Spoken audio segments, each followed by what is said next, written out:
Spring. Our days are getting longer, warmer, and filled with color. But the new season also brings the threat of heavy rain, hail, flooding, tornadoes, and wind. Are you weather ready? Now is the time to make sure you know what to do to protect you and your family. Hello and welcome to our First Alert Spring Severe Weather Special. I'm meteorologist Whitney. In the next 30 minutes, the First Alert Weather Team looks at the weather we can expect in the months ahead so you're prepared in the event it gets severe. To start, Northern Colorado community journalist Dylan Thomas takes us to Windsor to show us how the town rebuilt stronger than ever after a devastating tornado 15 years ago. Church bells and laughter have long replaced the deafening silence that preceded the Windsor tornado of 2008. But it was still a small town. Only about 17,000 called Windsor home at the time. Those who remain remember May 22nd, 2008. It was really a strange day. That morning, it was kind of an eerily green sky, and it was really humid. The silence before the storm was followed by hail and wind gusts topping 165 miles per hour. Scott Ballstadt, Windsor's director of planning, was at town hall. The trees were leaning one direction 1 minute and the opposite direction the next minute. To the southeast of town hall, the hail started getting really big. A parent ran into Windmill Child Enrichment Daycare terrified. She just said there was a huge tornado on top of the hill that we needed to get to cover. Angie Ruiz gathered toddlers and hid in the bathroom. So we were just singing songs, praying. Those in the direct path of the EF3 tornado knew they were under it when one thing happened. My ears popped. Our ears were popping, and we knew it was on us then. Toys from the playground actually had flown through and were hitting the back of that wall that I was sitting on. As quickly as it started, the tornado was over, but the damage left behind was significant. And this is where the bulk of the damage was in 2008. Weld County is the tornado capital of the U.S., having more tornadoes since 1950 than any other county.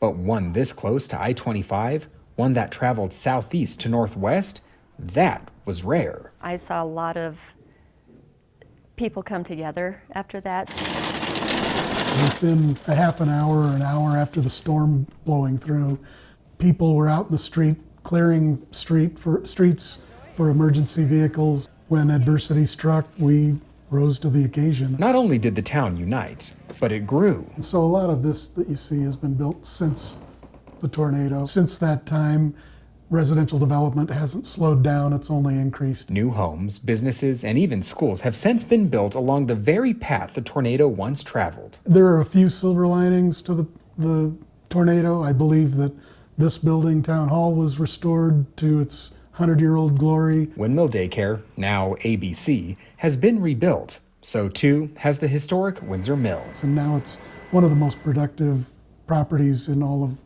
Weld County. Longtime residents say the tornado was a reminder that Colorado weather is unique. The weather can change at the drop of a hat. That is just typical Colorado weather. Since the tornado, Windsor has doubled in population and counting. But nobody can argue it's a stronger community than ever before. It has really grown, and I think that's part of it, is they know that it's a strong community and people want to be a part of that. I'm Dylan Thomas, covering Colorado First. How do tornadoes form? What makes some tornadoes more destructive than others? What is the best way to stay safe during a tornado? We check in with First Alert meteorologist Dave Aguilera on these untamable monsters of weather. How do tornadoes form? Well, first you got the ingredient of surface winds blasting across the ground. Up at altitude, stronger upper level winds that are either going a different direction or faster. That creates what we call wind shear in the upper levels of the atmosphere. That can create a rotating column of air. Warm air rises, so you have these warm updrafts coming in all thunderstorms. But in a supercell, the only one that can produce a tornado, you have massive amounts of hot air rising up, cold air sinking down, and that can create a vortex. You can see a wall cloud forming in a severe storm right at the base, and a tornado comes out of the bottom of that wall cloud. If it doesn't touch the ground, it's a funnel cloud. If it does touch the ground, it is a tornado. Safest place to be? Well, let's talk about that during a tornado. Inside your home, the hallway, interior closet, bathroom, or stairwell is a good place to be. And the best place of all, above all, is the basement. That's where you want to be, away from the windows and that type of thing. So, difference between a tornado watch and a tornado warning. A tornado watch is issued when a tornado is possible. You got to know your safe place and be ready to act quickly. Tornado warning is issued when a tornado is happening or about to happen, and that's when you want to immediately seek shelter in your safe place. Colorado is a hub for outdoor recreation and violent weather. With its high elevation mountains and wide open eastern plains, Colorado attracts more than 500,000 cloud-to-ground lightning flashes every year. In this First Alert weather lesson, meteorologist Ashton Altieri shows us how lightning forms. Lightning is an electrical discharge, and contrary to the common expression, it can and often does strike in the same place twice. Let's talk about how lightning forms. First, we get electrons that begin to zigzag downward to the ground. That's known as a step leader. As that leader nears the ground, it draws a positive charge upward, and that's when we start to see the lightning. As that leader and the streamer merge together, we get a powerful electric current. And again, we see that lightning. This happens at a speed of 60,000 miles per second. And keep in mind, this entire process takes less than a second. There are actually 6 different types of lightning, 3 of which are pretty common. The most common type of lightning, intracloud. That's lightning that occurs in the same cloud. We also get cloud to ground lightning. We get this frequently in Colorado, and this is the most dangerous type of lightning to those of us here on the ground. And then there is also cloud to sky lightning. Those are lightning strikes above the cloud that go into the upper atmosphere. Ashton just showed us how fast lightning forms, and it's that speed that makes it especially dangerous when you're out and exposed, like on a hike. Mountain Newsroom reporter Spencer Wilson has advice for staying safe while enjoying the outdoors. If they can hit anywhere. That's the crux of this whole argument surrounding the dangerous combination of our mountains and lightning strikes. Avalanches accounted for around 138 deaths in Colorado over the last 23 years. Lightning strikes only accounted for 43 deaths in the same time period, so just about 30%. But it's the lack of predictability that makes our search and rescue crews in the high country nervous. Blizzards are certainly bad. You have to be very, very aware of the avalanche conditions. Those, I think, are a little bit easier to mitigate relative to how you choose your terrain and where you're going to how you're going to hike in, as opposed to electrical storms where you have no control over that at all. If you're on the mountain and that rolls in, you're very limited in what your options are. Summit County Rescue Group has been battling these storms during rescues each year, making tough choices on sending a team in to help or not if there's an electrical storm. They've been burned before. One of our members was hit by lightning. He was very severely injured, and we don't ever want to go through something like that again. That member lived, but it put him out of the rescue business. For good. The good news is that while lightning strikes can be unpredictable, the timing is very predictable. You need to be off the mountain by 2 o'clock in the summer. And people are rolling into the parking lot, getting out of their vehicles with their cotton t-shirt, their running shorts, and their tennis shoes, and a half a bottle of water, and you ask them where they're going. Well, I'm heading to the top of Quandary. That's probably not the best thing to be doing at that time of the afternoon. If you're stuck up on a mountain and a storm does roll in, it's not hopeless, but it's time to move fast. The lightning is going to try to find the closest ground it can, which is generally the highest object. And so if you're up on a ridge line and you see these storms coming in, of course the best thing to do is get off that ridge line and get off that mountain as quick as you possibly can. If you can't, Charles Pittman says getting low is your next best option. But the absolute best option is hike early in the summer, get down early, and expect storms all throughout July and August. They come through pretty much every afternoon in the mountains. From the Mountain Newsroom, Spencer Wilson covering Colorado First.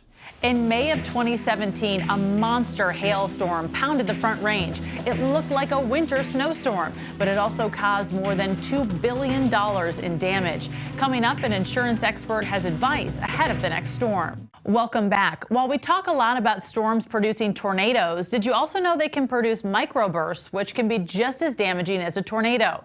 First Alert meteorologist Ashton Altieri explains what a microburst is and how they form. Well, we're no strangers to wind in Colorado. Most of the wind that we get travels horizontally along the ground. But with a microburst, the wind, at least initially, travels vertically. Let's talk about how this happens. First, you need a thunderstorm. And oftentimes in our part of the country with a lot of dry air, we can get dry air that infiltrates the storm. When that happens, we start getting evaporative cooling. That cooling process within the thunderstorm causes the air to start to fall. And when the air falls, it accelerates, eventually reaching down to the ground. And when it reaches down to the ground, it is forced out in every direction, like taking a big bucket of water, spilling it down, and just watching that water go in every direction. That's what happens, but with all of the air coming out of the thunderstorm. Once that happens, we can have wind speeds up to 150 miles per hour, up to 2 miles away from the thunderstorm that caused the microburst. Oftentimes, microburst damage can be confused with tornado damage. Either way, it can be a dangerous situation when this happens. When it comes to destruction, hail is one of Colorado's biggest offenders. 6 years after Colorado's most expensive hailstorm, Connor McHugh heads back to a school campus that sustained millions of dollars in damage. For Denver-based Laredan, adults with intellectual and developmental disabilities are always the priority, offering programming and even the namesake Laredan School. These are all classrooms. This is the middle school portion. CEO Doug McNeil says for 75 years now, it's been a seamless operation here, with the exception of 1 week 6 years ago. I was just stunned by the extent of the damage. McNeil is talking about May 8, 2017, when a record hailstorm pounded the Denver metro area, turning streets into canals and damaging countless homes, businesses, and vehicles. Broken windshield! At the Laredan School, McNeil couldn't believe the aftermath. Most skylights and windows were shattered, roofs were destroyed, and the auditorium was flooded. Debris everywhere. The lighting didn't work because of the water. Outside, volunteers spent days clearing debris. We suffered across the campus over $2 million in damage, and it took us a week to get back into operation. That May, Laredan wasn't alone. Carol Walker with the Rocky Mountain Insurance Association says in today's dollars, Coloradans filed $2.6 billion in claims. It was now the granddaddy of them all. It's by what we measure all our other catastrophes. Across time, Walker says hail is the most expensive catastrophe in Colorado, making premiums higher than in most places nationwide. It's not just the amount of hail, it's the size of it, and then just more people, cars, homes in the path of it. That's why Walker says check your policy and know your deductible before hail season begins. For your vehicle, always get comprehensive coverage, and for your home, consider investing in a hail-resistant roof. We know in Colorado, it's not a matter of if, but when that unthinkable can happen. A 2017 can happen again. At Laredan, insurance covered all damages, and they repaired everything within a year. Seating, carpeting, new paint. Still, McNeil knows there could always be another storm, so 2017 was a chance to learn and improve. Even though we suffered a significant event, we were able to recover quickly and make sure that we're part of the support system for these kids, adults, and their families. In Denver, Connor McHugh covering Colorado First. Still to come, fast rising water can be deadly. We'll show you what to do if you're caught off guard and how to prepare for a future flooding event. More people die each year in the United States from flash flooding than from tornadoes, hurricanes, or lightning. Colorado's flood season, which is historically from May through October, includes both snowmelt and thunderstorm flooding. Snowmelt floods happen when the winter snowpack in the high mountain areas melts to become spring runoff. Thunderstorm floods are caused by intense rain over a relatively small area. Because there is little to no warning time, the term flash flood is often used to describe thunderstorm floods. First Alert meteorologist Kelly Zanandri tells us how you can keep you and your family safe in the event of a flash flood. We're here at the National Weather Service in Boulder with Paul Slaughter. And Paul is a meteorologist. Paul, you're talking about flash flood safety today with the recent snow that we've had this winter. So much snow. Are we worried about flash floods this spring due to the melt? Yes. So what we'll be watching for especially is May and June when temperatures warm up and melting gets really going. Get a heavy rainstorm on top of that melting snow. That's when our flooding issues could be at their worst. And it's always important before we see rain on the radar, to have a plan. What's important to have in your plan to prepare for a flash flood? Well, know where you're going to be camping, hiking, doing outdoor activities, because there's some areas just west of the metropolitan Denver area that have much more risk at flash flooding. That's where we had those recent burns. We call those burn scars, and any amount of rainfall on a burn scar can lead to flash flooding. So if you're traveling to those areas that have those burn scars, you definitely want to have a plan on where to be, what to be aware of when you go there. And a lot of people have heard you guys say it all the time, turn around, don't drown. What's the most immediate risk of flash flooding for folks? Well, especially if you are in your vehicle, do not try and cross any flooded roadways, flooded streams, especially if the water's moving pretty fast, because on a low profile car, close to the ground, 6 inches of water can float a car. 18 inches can float an SUV, even a pretty tall SUV. So that's not much water that's moving really fast. That if it floats your car, you're going to be in big trouble if you get washed off the road. So definitely turn around, don't drown, don't cross a flooded roadway. So what happens if you're in a flash flood and you're in your car? What should you do to prepare? Well, definitely get your seatbelt off, because you're going to need to get out of that car when it's safe to do so. If you can, get on the roof of your car, because the cars will float. The engine is the heaviest part. It'll dip into the water, but the roof should stay above the water, except in the most extreme floods. So getting out of your car, getting on your roof, if you can safely do that, that's probably your best bet to get rescued then later on. Sometimes flash floods happen when you're out and about. What should you do if you're caught and you're walking or you're hiking, something like that? So as always, be aware of your surroundings.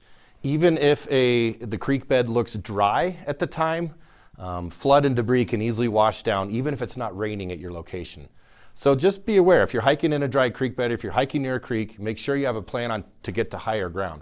By higher ground, that just means 20, 30 feet above the stream bed. So look for areas where you can quickly hike to get a higher elevation where the floodwaters can't get to you. Worst case scenario happens and you get swept away. You can't get to higher ground. What should you do if you're caught in that flash flood?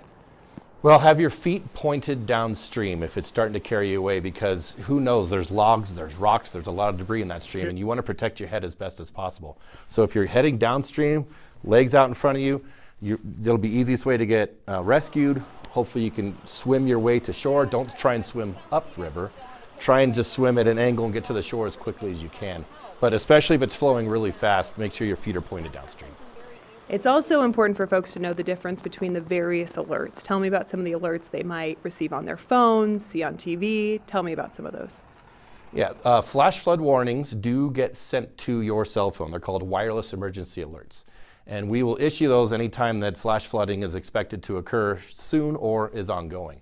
So if you get one of those alerts, the first thing to do is just look at your surroundings.